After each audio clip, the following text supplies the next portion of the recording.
So while I'm reading the stories this time, I'll be looking for a cave and I'm gonna try to get some diamonds. So that'll be pretty cool. Thank you guys so much for getting me to almost 60 views on the last video. It really means a lot. Also, somebody suggested to put on C418 music in the background, so I'll put some of that on quietly. It makes it better. Okay, let's get right into it. Already starting out with a crazy one. This one is called Today I messed up by hiding my staple addiction and making my family think I was a drug addict. Ever since I was a kid, I loved to fiddle around with staplers, playing with the automatic ones and doing dumb stuff like any child would, opening the manual ones and swinging it around, stuff like that. One of my favorite things to do was open up a new strip of staples and break them apart before putting them in. Running my fingers through the staples, counting them and breaking them apart. Love it. There are 210 staples in a standard strip, and sometimes I'd break off each individual one until my fingers hurt. I've even found strips with 209 and 211 a few times.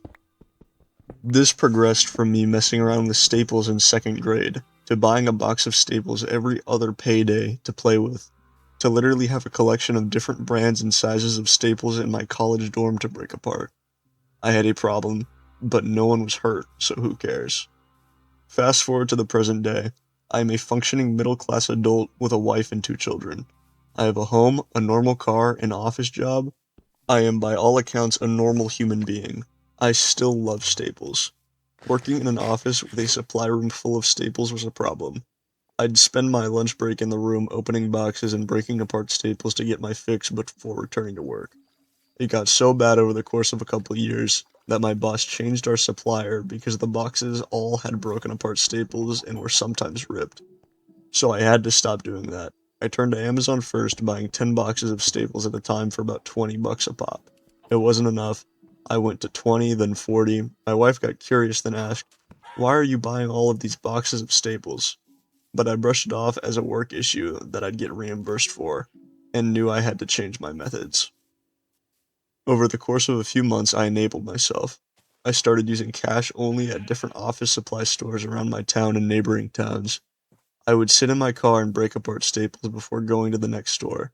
I began to stay out late and tell my wife I would be home soon, so I could go buy more staples from different stores. I opened up a new credit card to put online so she wouldn't know, but she caught it in the mail. She got suspicious because things weren't adding up. This past Thursday, after one of my late nights, I get home with a trunk full of broken staples and 10 freshly broken boxes in my passenger seat to see my parents' cars at my house. I walked in and everyone is sitting around like it's an intervention, because it is. My wife asked if there was anything I wanted to tell them, and tell them the truth about my problem. I sat down and kept saying, "What are you talking about?" until my mom said, "Honey, we saw the pictures." Then my wife tells me that my late nights, excuses, and general weirdness about the credit card and some other little things made her hire a private investigator.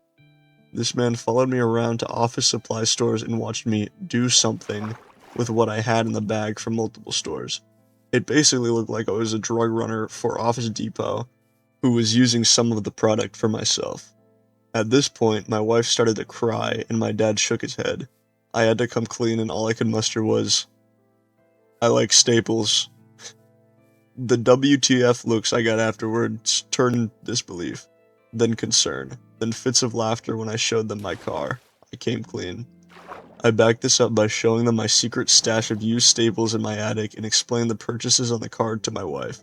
Right now, my only concern is my dad. He didn't laugh, just kind of shook his head continually in disappointment without saying a word.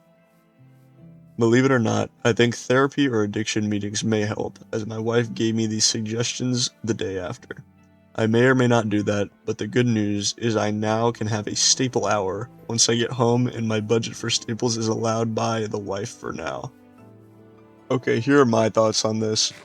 Um, I thought at first this was AI, but it was written 7 years ago, so that can't be the case. This guy might be lying, but he also added a bunch of edits to the end of his story, so I'll read them out now. 1. I went to see a therapist today with my wife. I was told that although the addiction is not typical and is damage regarding my mental or physical well-being, I do need help. I'm going to go through addiction counseling like any other addict would, just tailored to my specific issue. 2. Apparently, part of fixing my brain to know that it is not okay to continue this level of staplephilia. That included cleaning out my car, attic, and not garnering more attention through memorizing pictures, doing interviews, or trying to garner 15 minutes of fame from it. So after answering some questions about mental health and what the future holds, it will become less about Reddit laughs and more about personal recovery. Number 3, my wife initially thought I was having an affair. She didn't think I was doing drugs until she got the pictures.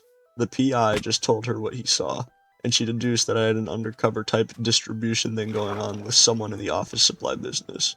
She admitted that she didn't think it all through, but her mind was racing and conclusions came as they did. Number 4, I do not have autism or any diagnosed mental disability. I am just an addict and an idiot. I know how stupid the addiction is, and so I tried to hide it. It's not a big deal in the grand scheme of things, I guess, but my embarrassing white lie just spiraled out of control. I've been told a lot of my life that anything can become an addiction, but I think this is probably one of the last things I would think that someone would be addicted to. Like, this guy said he sometimes found them that had 209 or 211 staples inside of the packages, and he was counting them all out, like, individually. That's hilarious to me, actually. I don't know how much time this guy has to be picking apart individual staples and counting them all. It sounds very tedious, but I guess you do you. So I looked around and I did not find a cave, but I did find one of those new sulfur things, and I haven't checked those out yet. So I'm pretty sure I heard something about them being like the azalea trees, where if you dig down, you can find a cave. So I'll just get geared up right now, and then I'll head over there once it's morning. Story number 2. Am I overreacting? I, 30 male, am willing to divorce my wife, 31 female, over what she did to our basement. So me and my wife, Jess, have been together for 7 years and married for 2. 2 weeks ago, I came home to find huge chunks of our bar just sitting in the driveway. When I went into our basement, I found that Jess had completely ripped out our bar and was planning on just trashing all of it. She had also ripped out the door to our utility closet and the paneling around the door. Why did she do it? Apparently, she wants to get rid of any and all association of alcohol. I rarely drink. I maybe drink the equivalent of a 6-pack in a year. The only bottle of alcohol I keep in the house is a bottle of brandy that my late grandfather gifted me when I turned 21, that she also emptied. I never intended to even open that bottle. It held too much sentimental value to me, and she knew that, hence the reason she only emptied it, not trashed it. As for the door and paneling, she wanted to see what I was doing back there, which was just pacing around the workbench in there. So why is she so dead set on having a dry house? Her brother recently told the family that he has a fatty liver. His fatty liver is not because of alcohol. Like me, he almost never drinks, maybe even less. The reason why my brother-in-law has a fatty liver is because he eats junk food all the time. He's 5'6" and weighs 260 pounds and doesn't exercise at all, but Jess doesn't seem to see the difference. We never agreed to any of this, and Jess doesn't seem to realize that she crossed major boundaries. I enjoyed that bar. Call me childish, but I felt kind of like a king being behind that bar, and it gave me a lot of usable space. It is also where we eat when we have company over, as our dining room table only holds 2. It was my little spot that Jess got rid of because of some irrational fear. Jess has been clingy before, but this is insane. I've been sleeping in the guest room ever since. I really want to divorce her over this, but right now my emotions are running very high, so maybe I'm overreacting. But I don't know. Has anyone gone through something like this before? Can couple therapy help us? Before I get into the analysis, hey, we got diamonds! Woo! Okay. So the original poster says he's willing to divorce his wife over what she did to the basement, but he talks about a bar the whole time, so maybe there's a bar in the basement. He clears some things up in the edits, and he says that both of them have autism, and Jess has ADD, and one of the comments asks if she has a history of massive life changes and not informing him, and he says, She has a history of depression and panic attacks because her mom's dogs don't like her. And I'm not joking. The comment after that says, wife needs a mental health evaluation fast. And I think I agree with that comment. I feel like that's probably the best thing for him to do. Get her some help. I don't know if this is something that he should divorce her over, but if it's a problem that's been going on for years with her health and it doesn't seem like it's changing, it's probably only going to get worse. So, kind of a hard one. Okay, story number 3. Am I the asshole for not wanting to hear about my coworker's deceased aunt? Aunt, however you say it. I, 30s male, was interrupted at work first thing in the morning by my 40s female, I'll refer to as Alice, coworker, telling about her aunt's passing. As I'm sitting at my PC working this morning, Alice barges in and states she had a bad weekend due to her aunt's passing. Then she goes on to tell me in detail how they moved her from the ICU to hospice and that she got to be there as she passed. For context, she says this not even an hour after I start work, and it's Monday morning after the weekend. Discussing this type of topic makes me very uncomfortable, but I didn't want to stop her because it seemed rude, so I let her tell me the 30-minute story. After her story and some tears, she goes back to her office. By the end of the whole thing, my mental state was a mess due to some past trauma surrounding this topic. I complained to a friend about how inconsiderate it is to barge into someone's office and take up their time with a traumatic event, but I was told I was being rude and should have shut down the conversation and set boundaries if showing empathy was too much. In an attempt to come up with a solution, I chose to tell Alice a few hours later that I'm sorry about her aunt's passing, but that not only did she take a lot of my time, but she also trauma dumped on me and made my day a little worse. I then added that in the future, her business is her business, and I don't want/need to know about it. I said this in the kindest way possible, then she responded by saying she would just never tell me anything again, at which point I said that was fine. She did eventually apologize, saying she wasn't trying to be hateful, she just needed time to collect herself.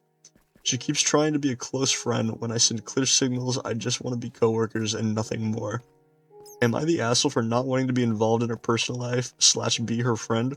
Also for setting a boundary because about her personal affairs due to her trauma dumping about her aunt? For context, I've shown up at a bar for her husband's birthday one time. Beyond that, our only contact is at work. Oh my goodness. Stinky butt alert over here. This guy is 100% the asshole. I think his friend had good advice. If you don't want to hear that in the morning, you can be kind and just tell them that's not really a topic you want to talk about. This guy sounds so miserable to me. Like, this girl is trying to confide in him, and she's literally crying. He says that she's crying, so she sees him as someone that she can talk to this about. And he's just like, I don't freaking care at all. This is stupid, and you take a lot of my time, and I don't want to hear it. But he says that after she goes through the story, which is like, come on, bro. What's even worse is that, the lady at the end, he says she apologized to him, which she did not need to do, but he obviously wants to be left alone. I don't think he wants to be friends with anybody. This guy sounds like the most miserable person alive. This guy's like Gru from Despicable Me. But yeah, this is kind of a crazy one. Big stinker over here. Finally get some diamonds, so keep exploring this cave. Hopefully it goes on a lot more, and I'll try to get out of here with at least 20 diamonds to make an enchanting table. This one is cave themed because we are now in a cave, so. Am I overreacting? My boyfriend wants to go caving. I, female 27, and my boyfriend, male 24, have been together for almost 2 years next month as I'm writing this, and he's always been the type to pick up new hobbies and isn't afraid to try basically anything, which is honestly one of the things that first attracted me to him. I'm a pretty adventurous person too, so we've tried pretty much everything under the sun like hiking, skydiving, scuba diving, rock climbing, and all that. Usually one of us sees something, maybe a TikTok or a documentary or whatever, gets an idea, and suggests it to the other. And if we both like it, then we try it. We've always been super open to everything, so there really hasn't been a time where we disagreed until now. One thing I've always been firm on is that I'll never go caving. I decided that after falling down a YouTube rabbit hole and watching those worst caving accidents in history videos that just freaked me out completely. So when my boyfriend suggested it last week, I practically screamed no. I told him about all the horrible accidents I'd heard about and how dangerous it could be, but apparently that's exactly where he got the idea from, those same videos. He's been trying to convince me ever since, but I've been really firm about it. Today, I thought he'd finally dropped it, because for once this whole week he hadn't been pestering me about it.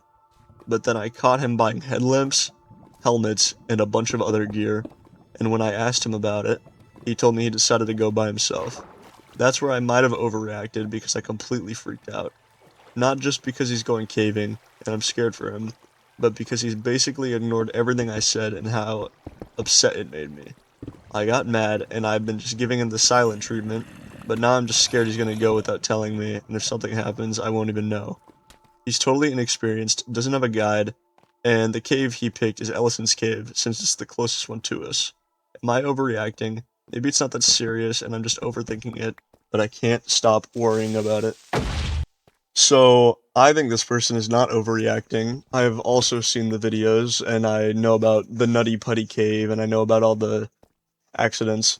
The ones that really get me are the ones where they go down to caves that are really tight, but they're also diving in the caves, which is even worse because they end up drowning. But, yeah, you're not really overreacting in my opinion, because I also think this is a very dumb hobby, and I don't really see why people do it. I guess it's like a thrill-seeking thing, like the person says, but that's like the worst one you can do. There's no point in even going in a cave. You just go down the cave, and then there's not really like an end goal or like a reward you get. You just have to turn around. And you didn't really get a good experience out of it. You're just really cramped. It's just like getting birthed, basically. Yeah, not overreacting. Boyfriend needs to listen. I am finding so many diamonds in this cave. I think I will probably make it out of here, hopefully with 35. That's where I'll put my bet, if I don't die. But if I die, that would kind of suck. I'm getting a little low on food, I'm pretty sure, but I'll just keep mining. Okay, next story. This one's a little bit of a difficult one. Am I the asshole for telling my girlfriend to take some accountability regarding her no losing weight? In January, my girlfriend decided she wanted to lose some weight. We both started being more consistent with the gym, and we'll go 3 times a week. The thing is, my girlfriend isn't really doing more at the gym than she used to. She does maybe an extra 5 minutes on a cardio machine. For the last 2 months, she's barely been to the gym, maybe once a week at best. In terms of meals, she's reduced the portions of some of the things she eats, but not most of it. She was complaining last night about not being able to lose weight despite trying for months. She said she doesn't know why she's not losing weight. I mentioned potentially weighing her food or tracking what she eats, but she said she doesn't want to be doing that. I mentioned trying to go for walks and aiming for 10,000 steps on non-gym days, but she refused that also. She won't actually weigh herself, so she doesn't actually know if she's losing, maintaining, or gaining weight. We cooked dinner, and then she immediately started adding a lot of cheese. The meal didn't even need cheese, and is fine without it, so I mentioned to her to maybe use less cheese, and she refused that and said she didn't use much. Later the night, she was complaining again about not losing weight, but I just said it sounds like she expects a lot of results quickly for minimal effort. I pointed out she refused every suggestion I made and has already pretty much quit the gym. I said if she's serious about losing weight, she has to put the work in. She said I was blaming her for it, but I just pointed out that yeah, she needs to take some accountability for it when she openly admits she won't actually do most of the things that help her lose weight. She accused me of calling her lazy and of fat shaming her, but I just said that's not what's happening. Am I the asshole for telling my girlfriend to take some accountability regarding her not losing weight? So, this guy, I don't think is the asshole. I don't think the girlfriend's an asshole either. I think she's just not very dedicated to losing weight, obviously, if she won't even weigh herself. And it probably would get annoying, like, hearing complaining about being overweight and wanting to lose weight and trying stuff when the person isn't really doing that. I feel like if this is a serious relationship, you should be able to talk to the person about that and, like, actually convince them to do more. Because it sounds like this guy's afraid of, like, talking too much or trying to convince her to do better. Yeah, this guy's not the asshole. He's fine. Okay, this is gonna be the last one, and this one is kind of like the opposite of the last story I read. This one is feeling shocked and confused after I, 22 male, saw my girlfriend, 21 female, without makeup. How do I navigate? My girlfriend and I have been officially dating for less than a week, but we've been seeing each other for about 2 months. Things have been really good and we've gone on nice dates. We're taking things slow physically, and we've been just getting to know each other. One thing I never really noticed until recently was how much makeup she wears. Or maybe she's just very good at applying it and I genuinely couldn't tell.